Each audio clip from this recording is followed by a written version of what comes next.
So there's this, this, where do your rights actually come from? We all hear about the civil rights of people, and you start to say to yourself, well, where do your rights come from? When did the idea that I had rights even become a thing? When did that happen? When was that? When was that period of time when I got rights? What are rights exactly? Where do they come from? You hear it all the time. You hear that you have rights, but what kind of rights do you have? And where do your rights? Where does the how come it is that your body can be thrown into a dungeon, put into a jail? Why is that? How come? Why do you get put in jail? Who decided that you would go to jail? And why? How come? Can you guys do me a favor and hit the like button? Take your finger like this and just tap on that like button as fast as you can. It's right on the screen. Just tap, tap, tap, tap, tap. I'm going to teach you guys something today that you didn't know yesterday. Something that you did not know yesterday. So when we take a look at the bigger timeline, the bigger picture of history, and we pull back, and we take a look at the foundation of America, the very beginning of this country when things first started, and you get into the real nitty-gritty of understanding the United States and how it was formed and who formed America and where your rights come from, are going to go back to the Enlightenment thinkers. This is so these guys here, before these are the founding fathers down here. But the founding fathers didn't really hold a candle to the very beginning teachings of John Locke and of Charles de Montesquieu. This is the beginning of Enlightenment thinking, where you got your rights from God, that your rights came from God. Now, when you get when you get Benjamin Franklin, Thomas Jefferson, James Madison, the founding fathers, and they're going to take the ideas from the Enlightenment thinkers, from John Locke, from Jean-Jacques Rousseau. Grab a pen or a pencil here. Here, grab my little weed poker here. I'll use this bad chicken. I'll use this right here. So this man right here is named John Locke. He's the original Enlightenment thinker that came up with the idea of natural law. Natural law is the idea that every single man, regardless of the American Constitution, is entitled to life, liberty, and property. This guy right here. He was the most instrumental thinker in the history of America. Without this guy here, John Locke, we would not have the United States of America. And so a lot of the ideas that James Madison and Thomas Jefferson are going to write into the Constitution are going to be plagiarized from John Locke and Montesquieu. And the basic liberties of the first 10 amendments, that we have, and I broke them down to kind of into simple words. Can anybody list the first 5 big liberties of the First Amendment? What are the first 5 liberties of the First Amendment? What are they? What are the big 5 liberties of the First Amendment? Anybody know what they are? Does anybody know? If you know what they are, just type them out. It's RAPS, RAPPS. Can anybody tell me the very first foundation of America? What's your first 5 liberties? What are the first? And this would be the unedited history of the United States.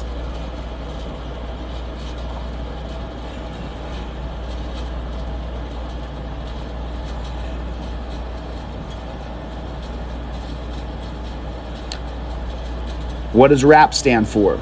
If you go over what RAP stands for, can my phone turn sideways? Can you guys see that? You're going to get a better picture if I do it like that.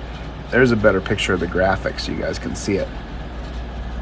And this is the history, the unedited history of the United States of America. If you're unfamiliar with it, this is the graph that I created that shows the history of institutional racism in our country. And it really goes by Supreme Court cases and things that you saw and you learned. Well, they probably didn't teach you about these things in history because they don't want you to know them. Religion, assembly, petition, press, and speech. Those are the first 5 big freedoms of the First Amendment. Religion, Assembly, Petition, Press, and Speech.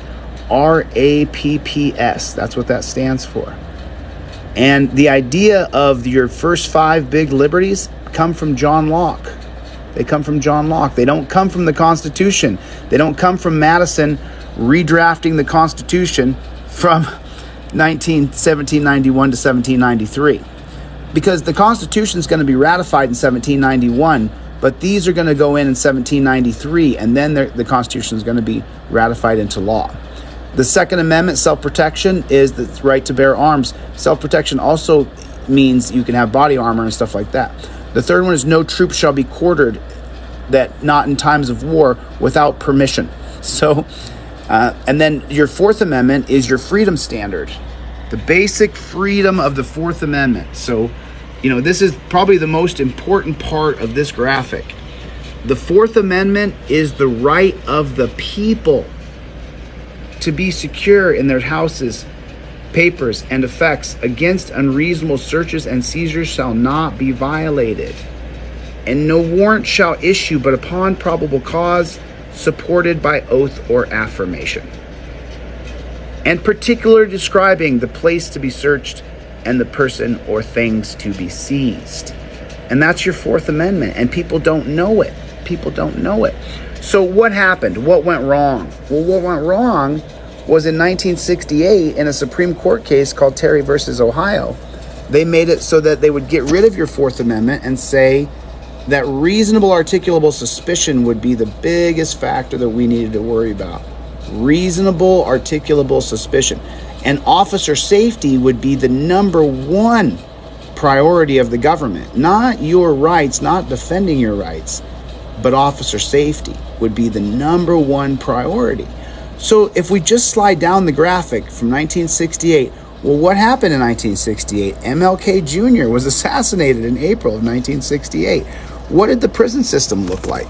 Well, the prison system down here at the bottom, 1968, it looks like here we got 350,000 people in prison. 350,000 people right here in 1968. Terry versus Ohio is going to pass in 68. MLK Jr. is assassinated, Robert Kennedy's assassinated, and then in 68 you got 300,000 people in prison. And what happens after reasonable articulable suspicion? Look at that prison graph. What happened? What happened? Why is there so many people in prison? How come? Why is that happening? Well, I wonder if it has anything to do with reasonable articulable suspicion and officer safety becoming paramount. I wonder if that's what happened. Are you guys hitting the like button? You guys got to tap on your screen. Take your finger and tap on your screen. Tap, tap, tap. You should see a bunch of, you got to tap as fast as you can on the screen. You got to tap, tap, tap, tap, tap, tap, tap, tap, tap, tap, tap, tap. If you're learning something, then tap on your screen. Take your finger and just tap, tap, tap. Tap right on that screen as fast as you can. I'm going to teach you a lot more. You're going to learn a lot more about your rights. You're going to learn a lot more right now. I'm going to teach you all kinds of stuff here. So, the Miranda rights, sorry about that. The phone's going to take a second to zoom in and zoom out. Well, let's talk specifically about the ways that you really lost your rights. In which way did you lose your rights? What are the cases on here? Miranda's going to give you the right for the cops have to read you your rights if they're investigating you for a crime. But Terry versus Ohio, if they're reasonably articulable suspicious, they can detain you to question you. So, excuse me, I'm sorry. Got another one, hold on. Forgive me, I'm so sorry. So, your Miranda rights here, you're going to get Miranda rights in 66 that say cops have to read you your rights before they're going to question you and put you under criminal investigation. Well, in 1968, Terry versus Ohio says that we can question you and detain you if we have reasonable articulable suspicion. Well, then what happened to your Miranda rights?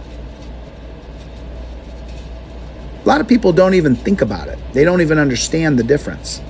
So in 1966, they said that cops had to read you your Miranda rights based off the case brought to the Supreme Court by Miranda. Was it Jose Miranda? I can't remember his first name. But Miranda rights, because he was under criminal investigation, but he didn't know he was under criminal investigation. And so his case went all the way to the Supreme Court. And then the Supreme Court came up with the idea that you gotta get Miranda rights. You get to be Mirandized before you are arrested. charged with crimes because you're talking to a peace officer who's there to investigate you. Well, that's all fine and dandy if they have to read you your rights. But then in 1968 with Terry versus Ohio, if the cops were reasonably articulable suspicious of you, they could detain you. And what does detainment mean? Detainment means torture cuffs. And they lay you on your belly like you're a POW. And they put their hands all over you, put their fingers all through the cracks of your body. Well, did they Mirandize you before they did that? No. How many people have their rights read to them before they get Terry stopped? Anybody? Take care, Strawberry. Anybody? How many people get Mirandized before they Terry stop you? Nobody. You don't get your Miranda rights read to you until you're detained. What does detainment mean? It means you're under arrest. You can't move. You're under their detention. You're getting put in torture cuffs. Well, what about the Miranda rights? Oh, we're going to read them to you later. Oh, you mean after you hurt me and detain me and after you put me under arrest? Yeah. So then what good are Miranda rights? Anybody, have you ever heard of anybody going to court and saying, oh, he didn't read me my rights? Anybody here? Nobody has. Nobody. It's bunk. It's BS. You got hit the like button. Hit the like button. Tap on your screen if you would, please. Just tap, tap, tap, tap, tap. So if Terry versus Ohio pretty much strips you of your so-called Miranda rights, the right to have your rights read to you before they arrest you, well then Pennsylvania versus Mims, which is an extension of Terry versus Ohio, this takes away your right to be free of your person, takes away your Fourth Amendment right. Pennsylvania versus Mims says that the cops can order you out of the car for officer safety. You think I'm joking? This is real. In the holding of Pennsylvania versus Mims, it says that if a prudent man believes that you are armed and dangerous, well then for officer safety, he can order you to get out of your car. Does that make any sense? Is it safe for you when you get out of the car? Absolutely not. Absolutely not. So Terry versus Ohio, this is the reasonable articulable suspicion case, right? No. This is the case that allows dozens of other cases to be created based on the cop's hunch that his safety's in danger. You think I'm kidding? I'm not. I'm telling you the truth here right now. Terry versus Ohio makes it so that if a cop says that he thinks his safety's in danger, you got to get out of your car. So get this straight. This copper pulls you over, walks up to your car and says, I feel like I'm in danger. You got to get out. I'm not kidding. I'm not joking. I'm not joking. So then you go, well, what's this reasonable articulable suspicion thing? Oh, that's where a cop, if he's suspicious of you, he can have a singular articulable fact, and then he can detain you, which means torture cuffs. Okay, so reasonable articulable suspicion, I get it. If I'm running on the road and I got something in my jacket, well, then he's reasonably articulable suspicious, so he can detain me and question me about what's ever in my jacket. I can understand that. I guess I could kind of understand that, right? Kind of. Does it stop there? No. No, it doesn't. The 1981 case of Cortez versus United States is based off of which case? Terry versus Ohio. Well, what does the Terry precedent do? It creates the standard of reasonable articulable suspicion that any guy who went to the academy, he can say that he's suspicious of you and detain you for his safety. What does detainment mean? Torture cuffs. Okay, well, that's it, right? No. Cortez goes a bit further. The cop was suspicious of you, but there wasn't enough about you to be suspicious. So let's expand Terry versus Ohio, and let's take the totalitarian pieces of the scene and create Cortez versus United States, which means the cop just doesn't have to be reasonably articulably suspicious. He can say, it's dark, you're broke down in front of a jail, and you're walking around. And so then he can detain you based on officer safety. I'm not joking. This is how bad Terry versus Ohio is. It makes it so you got to get out of the car if the cop pulls you over for his safety. Then it makes it if the cop is suspicious of you, but he can't say you're doing anything suspicious like just being out at 2 a.m. He can say, well, you're out at 2 a.m. and there's a jail nearby. So I take the totality circumstances of the scene and I create my reasonable articulable suspicion. It gets worse. It gets worse, folks. It gets even worse. Let's jump ahead, though. You're like, hey, Chille, you're back there in 1968 and 77 and 81. This is 2023. Okay, let's go forward a little further. Let's get to 1996. Wren versus United States. Wren versus United States is based off what? No, say it ain't so. Terry versus Ohio. Yes. Well, I got to get out of the car if the cop is suspicious that he's in danger because of officer safety. Pennsylvania versus Mims means I got to get out of the car. Well, what does Wren versus United States mean? That means if I'm driving down the road in my car and the copper is suspicious of my car because I'm in a high crime area, taking the totality circumstances of the scene, and I'm driving and I'm in a high crime area and it's late at night, I can pull you over based on a pretextual stop. My suspicion and the totality circumstances of the scene, I'm going to pull them over using a Wren stop. What's a Wren stop? Do you have any do you have any probable cause? No warrant shall issue, but upon probable cause supported by oath or affirmation. No. We're going to skip that whole probable cause thing, and we're going to say reasonable suspicion is going to make it so we can pull you over. You've done nothing wrong. You're just driving down the road. But how's that possible? Because of Terry versus Ohio. That's how that's possible. Without Terry versus Ohio, cops couldn't just pull you over because you're driving down the road, because they wouldn't be able to take the totality circumstances of the scene and mix it with their idea that they're just suspicious because they're coppers. And then once they get to you, they got to pull you out of the car using Pennsylvania versus Mims because they're scared for officer safety. Is that it? No, it gets worse. Tap on the screen if you want to know another one. Tap on the screen if you want to know another case. Tap, tap, tap as fast as you can. Tap, tap, tap as fast as you can if you want to know another case. Okay. So Terry versus Ohio, that's got to be it, right? That's it. No more. And everything from Terry versus Ohio is way back in the past. Terry versus Ohio doesn't come into the 2000s, does it? It's back in the 1900s, right? It's got to be. No, I'm afraid not, folks. I'm afraid not. In the 2013 case of Florida versus Harris, let my phone focus in here for a second. It's just going to take a minute here. There it is. The 2013 case of Florida versus Harris. Does anybody have any idea what this is about? Does anybody have any idea what it's about? Florida versus Harris. Let me get my phone to focus. Sorry about that. Does anybody have any idea what the 2013 case of Florida versus Harris is about? Anybody? I can tell you about it. So, Florida versus Harris is about a dog barking. Florida versus Harris says that if you get pulled over and a dog barks at your car, that is probable cause.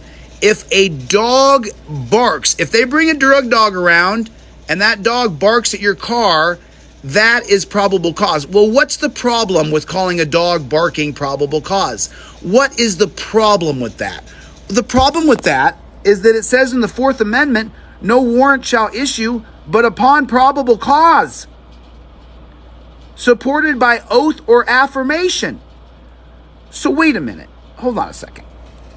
Are you telling me, are you honestly saying that the 2013 case of Florida versus Harris makes it so that if a dog barks, the 2013 case says if a dog barks, that is the same as the probable cause in the Fourth Amendment and a warrant can be issued? But there's two parts of the Fourth Amendment. It says probable cause supported by oath or affirmation of the victim, right? So if a dog is barking, from the 2013 case of Florida versus Harris, if a dog is barking and there's no sworn statement by oath or affirmation, well, then there's no probable cause, right? Oh, no, that's not correct. What's not correct about that? Terry versus Ohio means that the reasonable articulable suspicion, the oath or affirmation is going to be by the cop. He's going to swear that he was reasonably articulably suspicious of you. So that means that if a dog barks from the 2013 case of Florida versus Harris, that means a warrant can be issued for your arrest right there on the spot.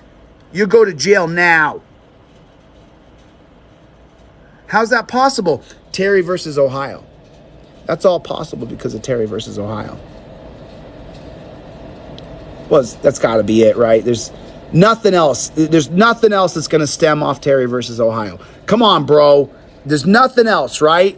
There's nothing else. There's no other cases that are going to be Terry versus Ohio that you're going to tell me right now that I'm going to be like, oh, okay, I know how that caught. I know that about that one. Well, the 1990 case of Sitz versus Michigan State Police. You see it right there? I got Ruth Bader Ginsburg's head on there. How come you think I got her head right there? Why do you think I got Ruth Bader Ginsburg's head right there? Well, because she's going to be the final vote on that, 5-4. She's going to be. And what does Sitz versus Michigan State Police do? What does that case do? Someone tap on the screen, tell me. What does the case of Sitz versus Michigan State Police do? What's the damage? Why do I care so much about Sitz? How come? Do I just care because it's an extension of Terry versus Ohio? Is that why I care? No. Sitz versus Michigan State Police makes it so that the cops can set up DUI checkpoints in America. DUI checkpoints in America are because of that one case? Yep. How come you can put DUI checkpoints in America? I thought we had the right to travel freely. No, Ruth Bader Ginsburg and Anthony Scalia right here, these two people who are diametrically opposed, conservative and liberals, they both voted. They were both in support. They're supporters of this. They want checkpoints in America. These two people are devils. You may think, oh, the liberal, the conservative, they're horrible. Well, how come though the cops can set up checkpoints? How come they can do that? Well, because they're reasonably articulately suspicious that someone's driving down the road drunk. That's why. That's how come. I'm not joking. Without Terry versus Ohio, would you be able to have Sitz versus Michigan State Police? No, you could not. That would not be possible. You couldn't have DUI checkpoints in America. So then that's it, right? There's no other cases. There's nothing else. There's no other cases that are gonna hinge off Terry versus Ohio that are gonna be like life ruining, right? Well, there's a couple more. The 1983 case of Illinois versus Gates. Illinois versus Gates makes it so that if a confidential informant tells the police that you're a drug dealer, the police can no-knock raid your house. No way. I thought, though, that there was the 1969 Spinelli case that created the Aguilar-Spinelli two-pronged voir dire of confidential informant and the suspicious person.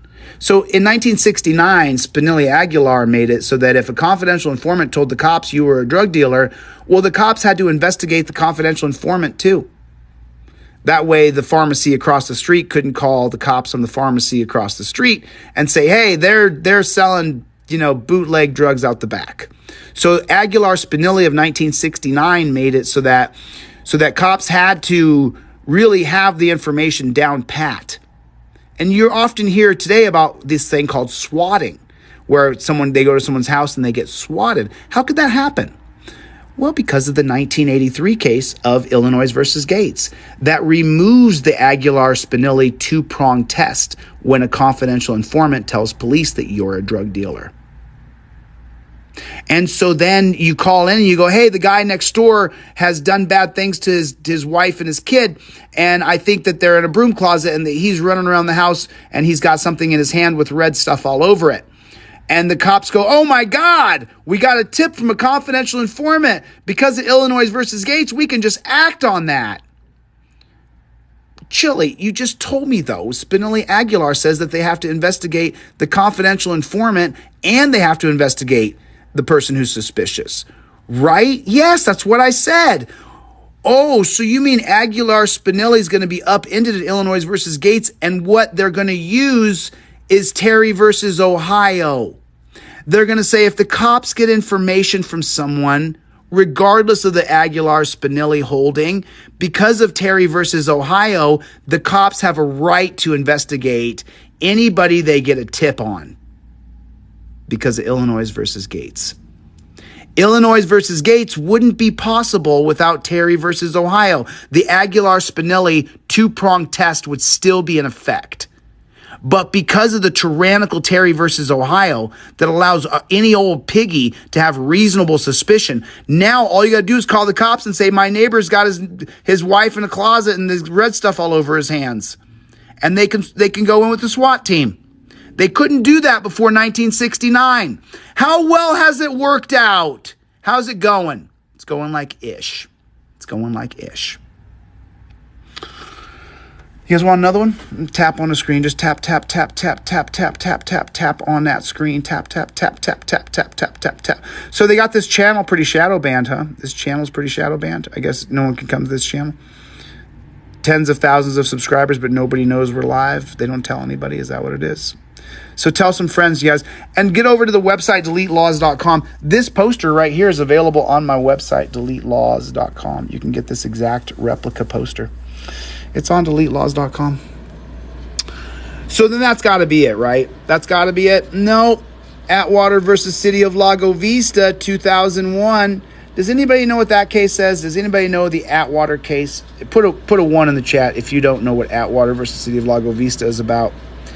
Atwater versus City of Lago Vista. Does anybody know about it?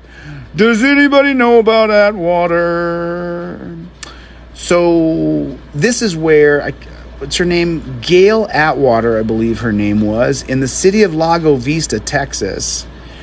She was driving down the road with her kids in her truck, I can't remember, small community on the water in Texas. And she's driving down the road and a copper pulls her over and says, hey, your kid's not in a car seat, and I saw you last week driving and your kids didn't have a car seat. And so they said, Miss Gail Atwater, get your butt out of the car. I'm going to arrest you for you not having your kid in a safety seat. Well, the neighbors ran outside and said, what are you doing? And they said, we're going to take her and we're going to take her kids. And the neighbors snatched her kids and said, you are not taking her kids. It's a small community. And her case went, and then her husband got home, found out his wife was in jail because the kid wasn't in a car seat. Her husband went down to the police department, got his wife out of jail, mad as hell. He filed a federal civil rights lawsuit, and their lawsuit went all the way up to the Supreme Court. And in Atwater versus City of Lago Vista, the Supreme Court said that you can be arrested for any infraction of the law, and it is not a violation of your Fourth Amendment right.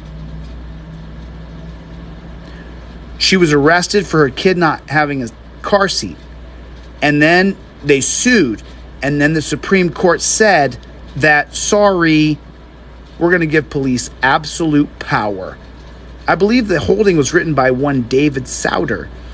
5-4, the liberal joined the four copsuckers, conservatives, and said, if a police officer witnesses you break the law in front of him, even an infraction of the law, he can arrest you, and it is not a violation of your Fourth Amendment right. Well, what's he talking about? What's he talking about? Not a violation of my Fourth Amendment right. It's not a violation to be secure in your person, houses, papers, and effects against an unreasonable search and seizure shall not be violated. Surely it would be unreasonable to seize me because my kid's not in a car seat. No. The Supreme Court said in Atwater versus City of Lago Vista, if you break the law in front of a cop, even a tiny whittle law, you can be arrested, and it's not a violation of your Fourth Amendment. So then what rights do we have? We don't have any rights, folks. It's all a mirage. It's all a lie. It's all a lie. It's all a lie. I haven't even gotten to the civil rights stuff yet. I haven't even gotten to these folks yet. Ooh, what happened to all these people? Can anybody take a guess or a gander what happened to every single one of these folks? Can anybody take a gander? What happened to every one of them? They all died. Every one of them. They died a painful death for your rights and for my rights. And the civil rights movement of the 60s has been wiped out by a tyrannical, unchecked Supreme Court across the board from the Stone Court to the Vincent Court to the Warren Court to the Berger Court to the Rehnquist Court to the Roberts Court. And by the way, John Roberts has been the head of the Supreme Court since 2005. How long has he been on there now? How long has he been? Almost 20 years as the Chief Justice? Do you think maybe his taste and temperament is for old people? I'm just wondering. You think maybe? How come people are appointed to a government position for life? You think that could make them corrupt? Like, oh, I don't know. Like maybe could it be Thomas? Oh, I don't have the Supreme Court justices on here. I'm so sorry. I have the Supreme Court justices on the new poster coming out, but not on this poster. Thomas is corrupt and he should be impeached. He should be impeached. Alrighty, let me see how this thing works. I'm just trying to figure out here. Let me see one more thing here. I'm trying to flip this bad chicken around here. How do I flip this bad chicken around? Flip the camera. Alrighty, folks. Listen, pretty much everything that has happened bad in our country is because of the Supreme Court. It's the Supreme Court, stupid. It's the Supreme Court. And I don't mean you. I mean, it's the Supreme Court. Duh. It's the Supreme Court. We have an unelected Supreme Court. How do you think that's going to go? It's going to go terrible. It's going to go absolutely terrible. And as long as we have an unelected Supreme Court, we are asking for nothing but tyranny and corruption. I got to get the flock out of here. Thanks for coming to my TED Talk. I'll see you guys on the next one. Go to DeleteLawz.com and get your indestructible trifold or the poster I just presented and showed you guys today. Thanks for your time. I'll see you guys on the next one. Later, Gators.